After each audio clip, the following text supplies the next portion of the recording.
Waking up in beautiful nature.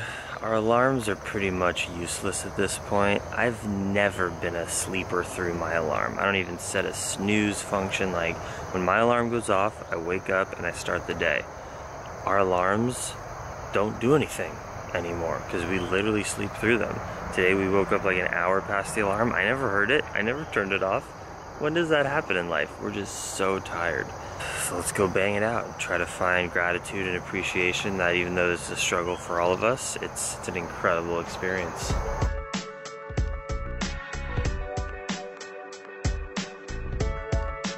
Strawberry banana smoothie bowl with a rice cake.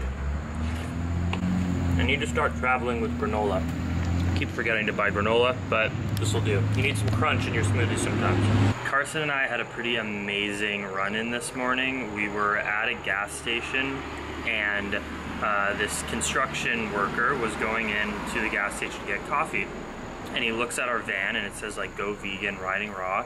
And he just looks like a big, burly Ohio dude, big beard.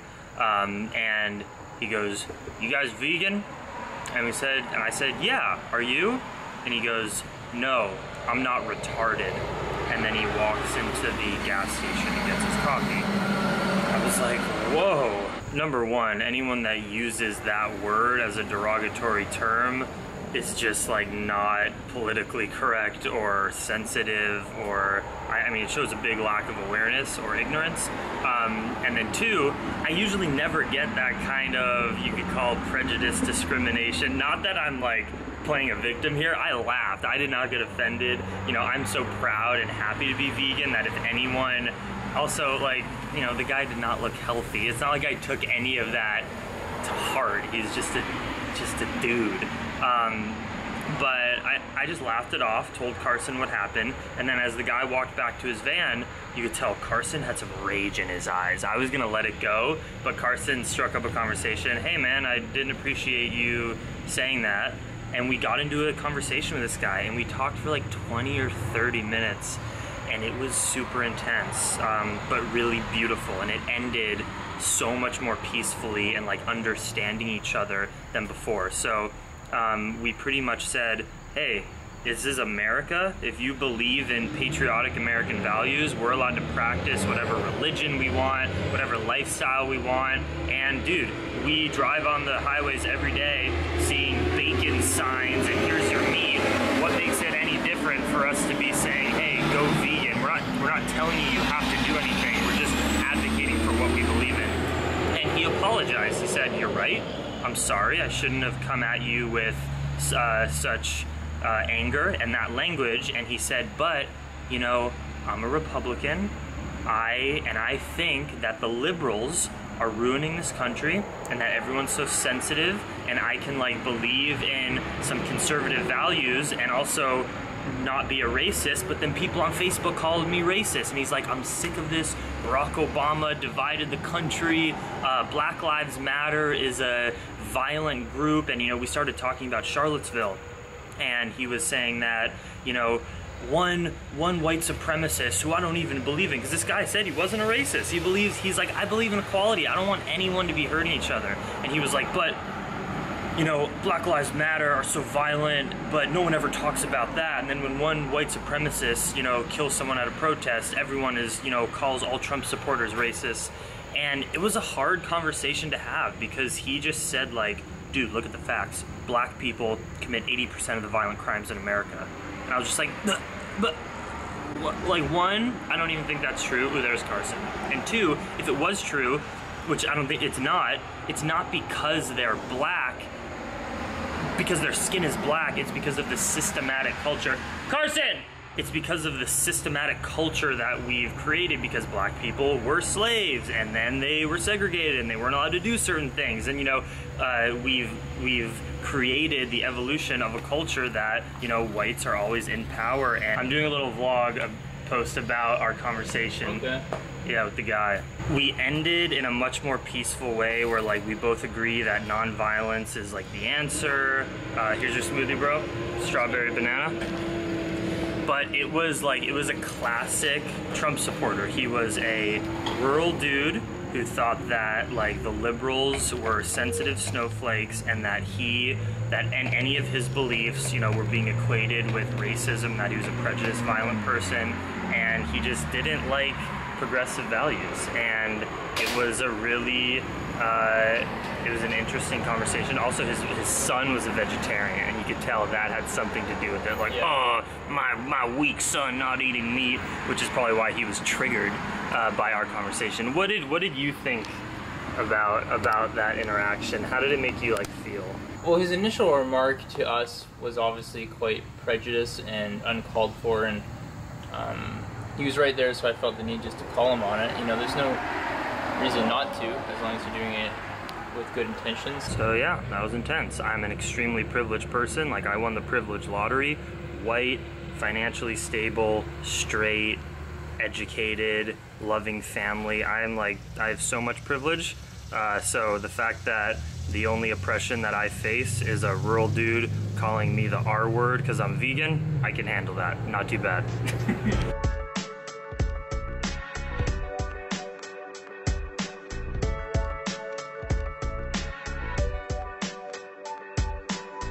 Just ate some dates here in PA, and I'm about to take a run. PA, Pennsylvania, is the home of your beloved dear friend, Adam Gruber. But unfortunately, he's road tripping right now in his van. He's hashtag van lifing it to Utah, to Colorado, to do some stuff. So unfortunately, I won't get to go meet up with him. So I'm gonna go take a run. I'm in Greensburg, Pennsylvania.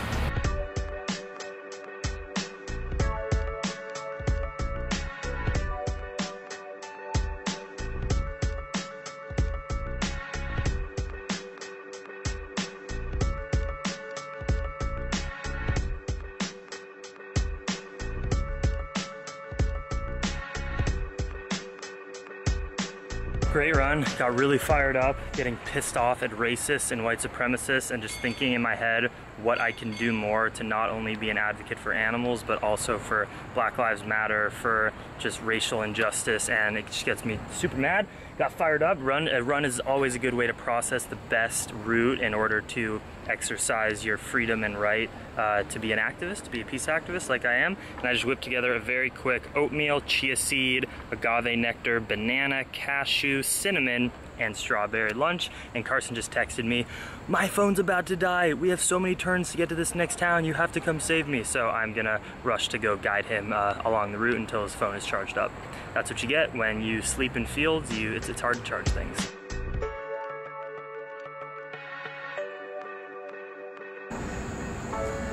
Man, those berries are almost as sexy as your sweaty, bloody, dirty body.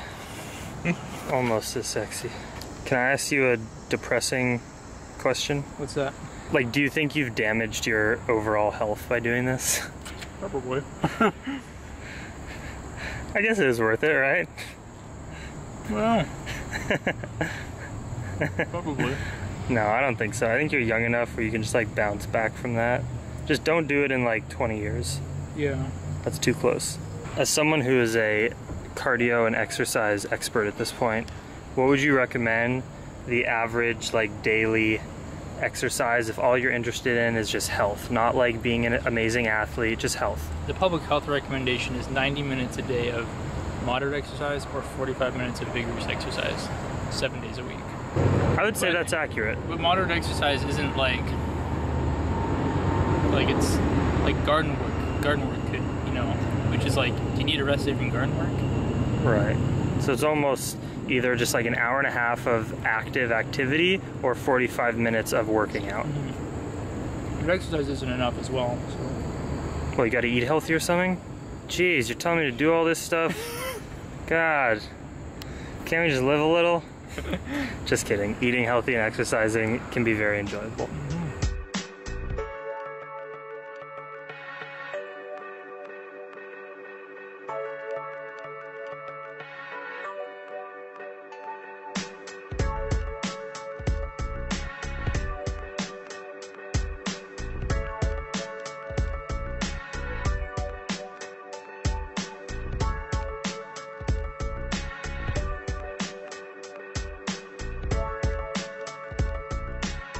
patriotic fam that chooses to support me so that I can live this adventurous life and I don't have to go get a real job or a desk job. Instead, I can experience the ups and downs of the world and share it with you every single day.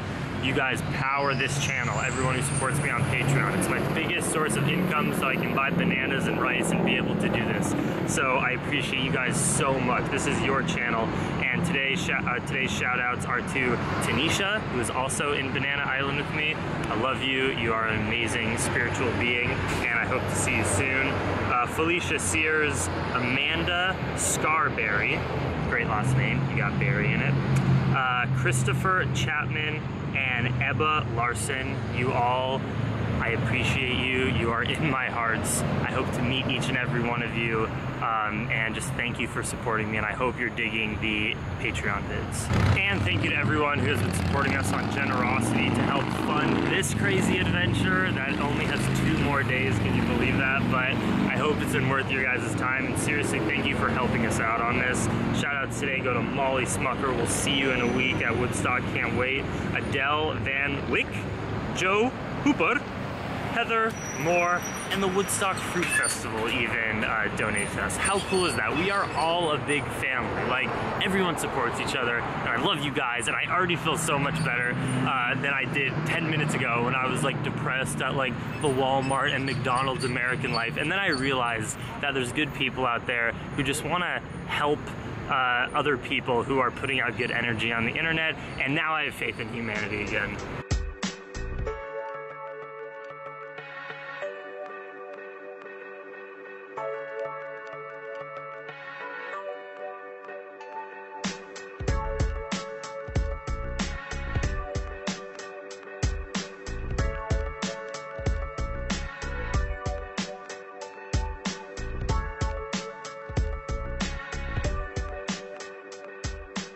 How's the pineapple smoothie, bro? Super good. That's what it's already done. Avocado, spinach, pineapple, banana. Wow. Dates. Agave. Agave. Sweet, sweet nectar. Oh, we did good. Got some tomato cut up, rice, garbanzo beans. Threw my nooch all over there. So happy I got that. And a half an avocado mixed in. Got spinach right to my side. Happy. These are like the healthiest version of chips, and you can eat the whole bag. I love actual chips. Well, the truth is, my friends, that tomorrow is the final full day of the trip.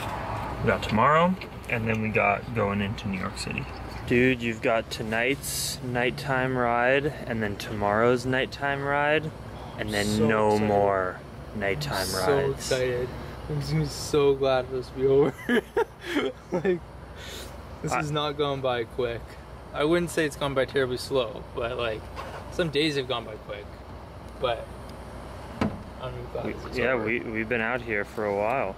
I'm gonna go find our place to sleep for the night. Probably, hopefully some field. Although, as we're getting closer to the East Coast, I notice less farmland, more like residential and developed kind of areas. So it might be interesting finding places to sleep. We'll figure it out. We always do. And I'm still tired. I'm still behind on the vlog. This is like so crazy. My life is so gnarly that the vlog just is suffering, but I'm filming every day. You know I'm always vlogging. They will go up eventually. I'm just way behind. So much love, Dream Extreme. Thank you for the support. I love you guys. This is the best.